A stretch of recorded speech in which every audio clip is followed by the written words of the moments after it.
Welcome to Great Big Minds, the place where you will find great inspiration and growth strategies for champions. Be sure to hit subscribe so you will never miss out on another video. The bottom line of why I'm here, besides being crazy mofo, is that I'm really in a position, I'm not here to motivate you, obviously, you don't need that. And a lot of times that's what people think I do, and it's the furthest thing from it. What happens though is people say to me, well, I don't need any motivation. And I say, well, that's interesting, that's not what I do. I'm the why guy. I don't know why you do what you do.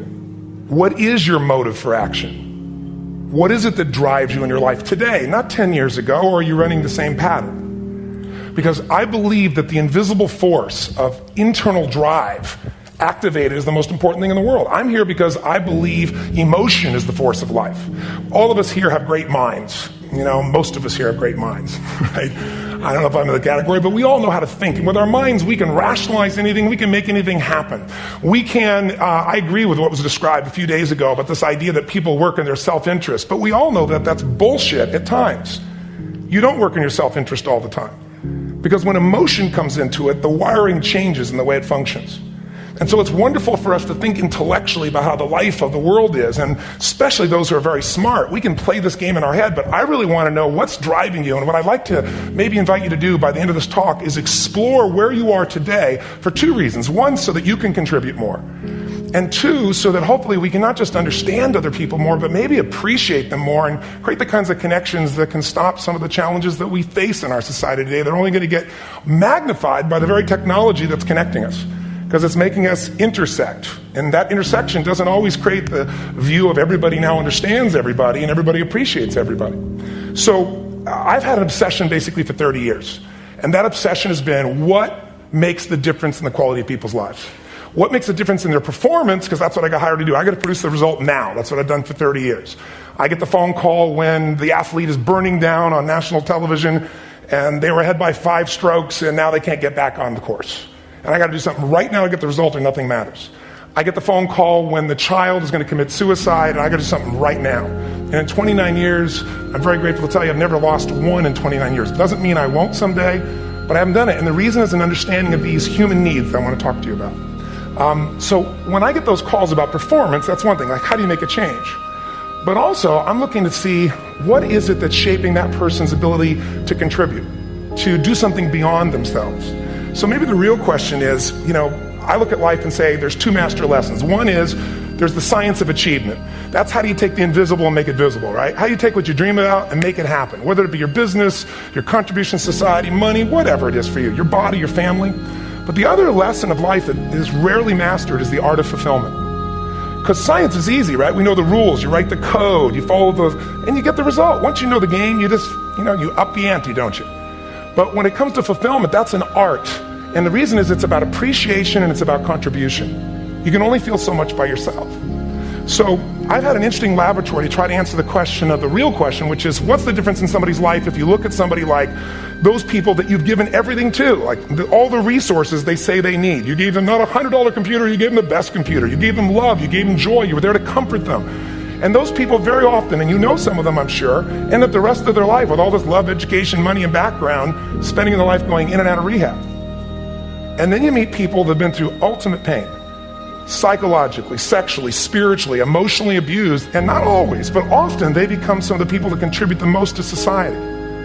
So the question we got to ask ourselves really is, what is it? What is it that shapes us? And we live in a therapy culture. Most of us don't do that, but the culture is a therapy culture. And what I mean by that is the mindset that we are our past. And everybody in this room, you wouldn't be in this room if you bought that theory, but most of society thinks biography is destiny. The past equals the future. And of course it does if you live there. But what people in this room know, and what we have to remind ourselves though, because you can know something intellectually, you can know what to do and then not use it, not apply it. So really what we got to remind ourselves is decision is the ultimate power. That's what it really is. Now when you ask people, have you failed to achieve something? How many have ever failed to achieve something significant in your life? Say I. Thanks for the interaction on a high level there. But if you ask people, why didn't you achieve something? Somebody who's working for you, or a partner, or even yourself, and you failed to achieve a goal, what's the reason people say they failed to achieve? What do they tell you? Tell me. Come on, out loud. Didn't know enough, didn't have the knowledge, didn't have the money, didn't have the time, didn't have the Technology. You know, I didn't have the right manager. Didn't have the Supreme Court. What do all those, including the Supreme Court, have in common? They are a claim to you missing resources. And they may be accurate. You may not have the money. You may not have the Supreme Court. But that is not the defining factor. And you correct me if I'm wrong.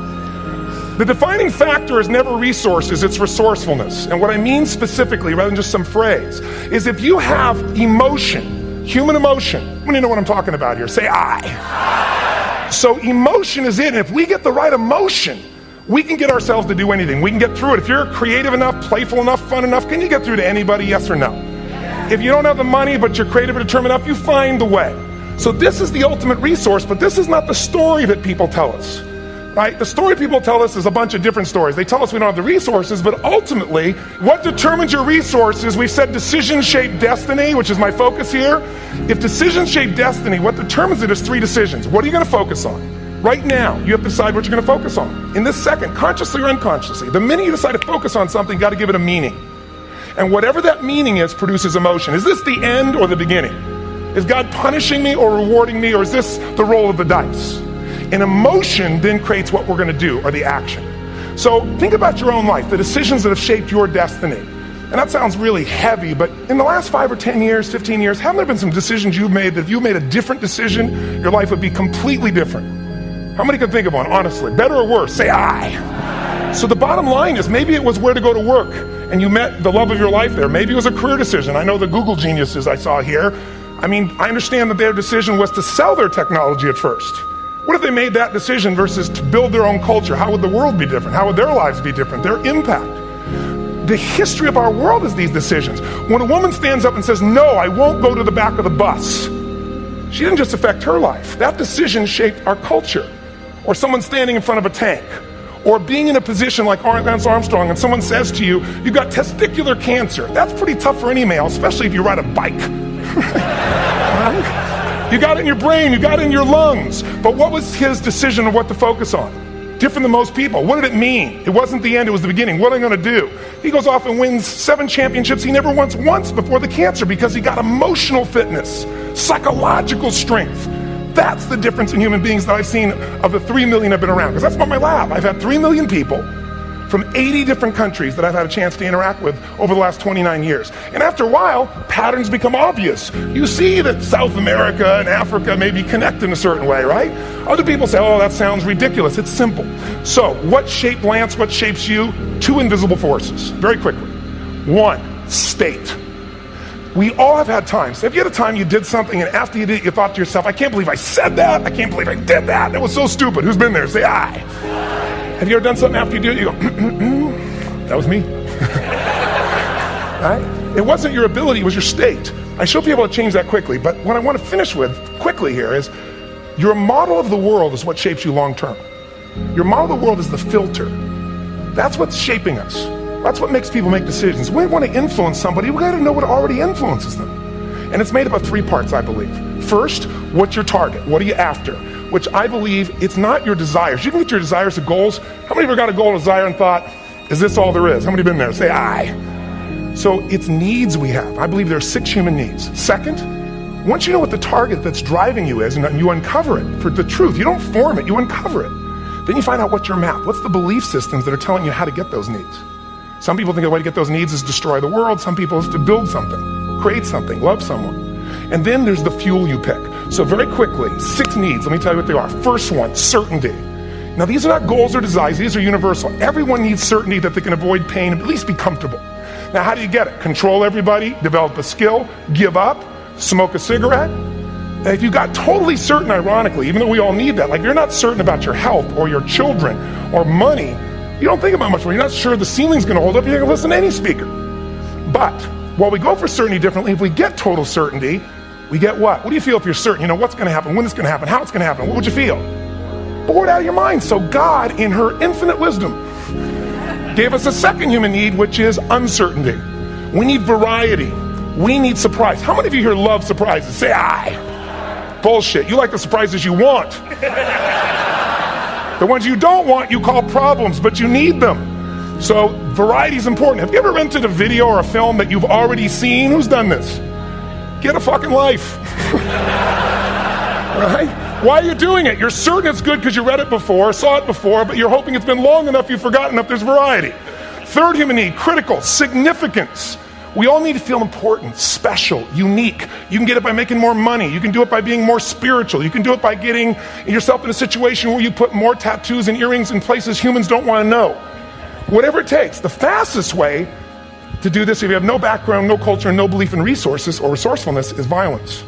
If I put a gun to your head and I live in the hood, instantly I'm significant. 0 to 10, how high? 10. How certain am I you're going to respond to me?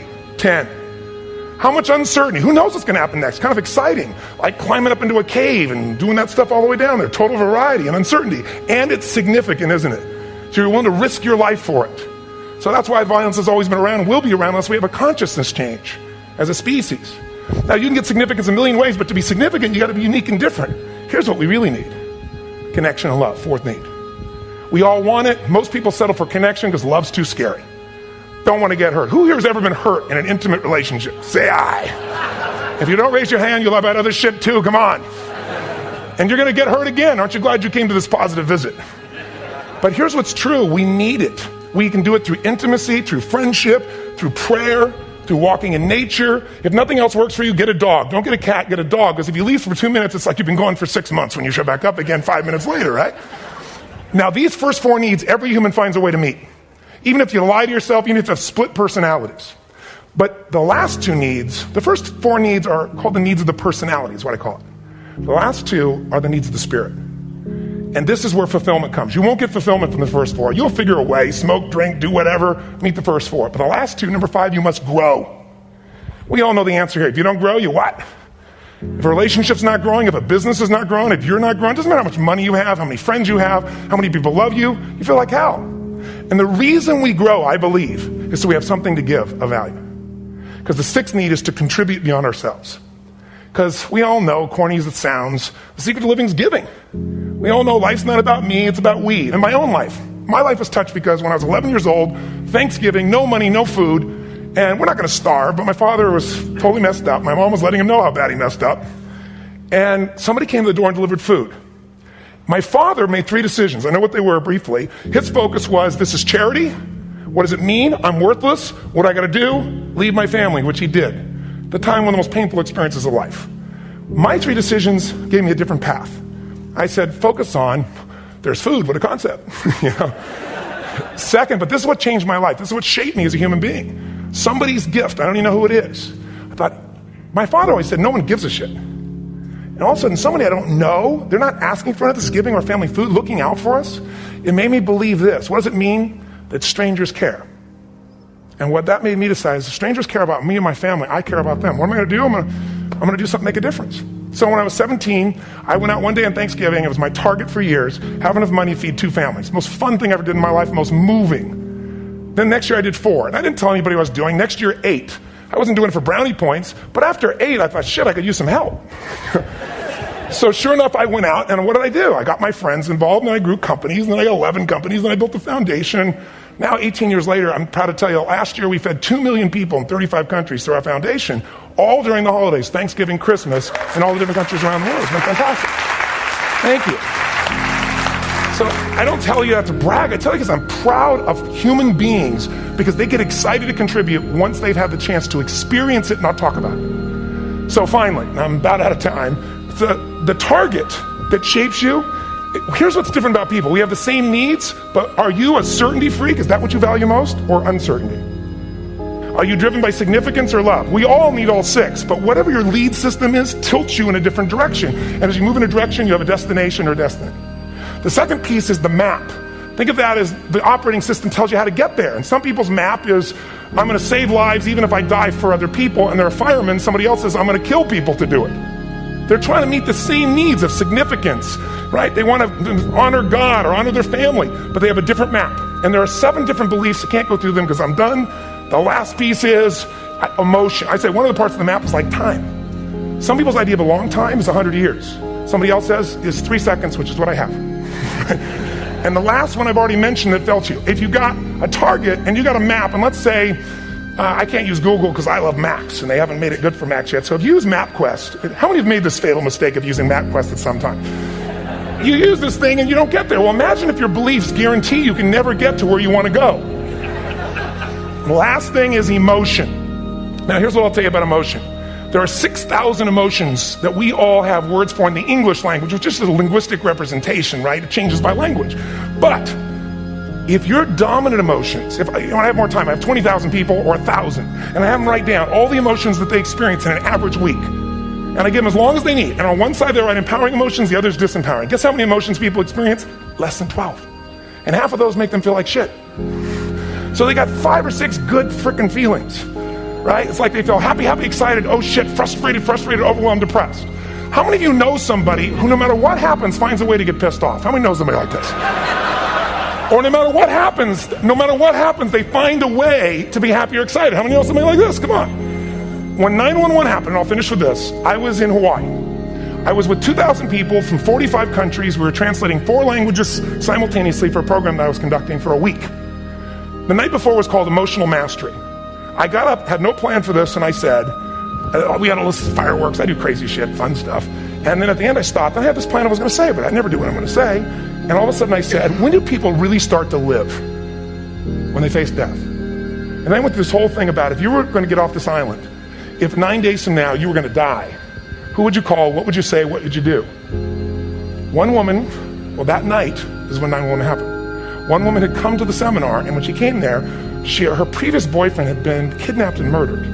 Her friend, or her new boyfriend, wanted to marry her, and she said no. He said, if you leave and go to that Hawaii thing, it's over with us. She said it's over. When I finished that night, she called him and left a message, true story, at the top of the World Trade Center where he worked, saying, honey, I love you. I just want you to know, I want to marry you. It was stupid of me.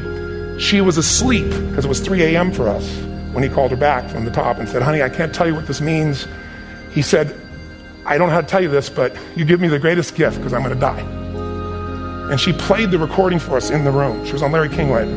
And he said, you're probably wondering how on earth this could happen to you twice. And he said, all I can say to you is, this must be God's message to you, honey. From now on, every day, give your all, love your all. Don't let anything ever stop you. She finishes, and a man stands up and he says, I'm from Pakistan, I'm a Muslim. I'd love to hold your hand and say I'm sorry, but frankly, this is retribution. I can't tell you the rest because I'm out of time. 10 seconds. 10 seconds. All I can tell you is I brought this man on stage with a man from New York who worked in the World Trade Center, because I had about 200 New Yorkers there. More than 50 lost their entire companies, their friends, marking off their Palm Pilots. One financial trader, this woman made of steel, bawling. 30 friends crossing off that all died. And what I did to people said, what are we going to focus on? What does this mean, and what are we going to do? And I took the group and got people to focus on, if you didn't lose somebody today, your focus is going to be how to serve somebody else. There are people, when one look at her, she was so angry and screaming and yelling, and then I found she wasn't from New York, she's not an American, she doesn't know anybody here. I said, you always get angry. She said, yes. Guilty people got guilty, sad people got sad. And I took these 2 men and did what I call an indirect negotiation. Jewish man with family in the occupied territory, some New York who would have died if he was at work that day. And this man who wanted to be a terrorist, and made it very clear. But the 2 of them not only came together and changed their beliefs and models of the world, but they worked together to bring, for almost 4 years now, to various mosques and synagogues, the idea of how to create peace. And he wrote a book, which is called My Jihad, My Way of Peace. So transformation can happen. So my invitation to you is this. Explore your web. The needs, the beliefs, the emotions that are controlling you. For 2 reasons. So there's more of you to give. Achieve too. We all want to do it. But I mean give. Because that's what's going to fill you up. And secondly, so you can appreciate, not just understand, that's intellectual, that's mind, but appreciate. We hope you've enjoyed this video. Be sure to subscribe to our channel so you won't miss another video. Thanks for watching. Share and give us a thumbs up for this one.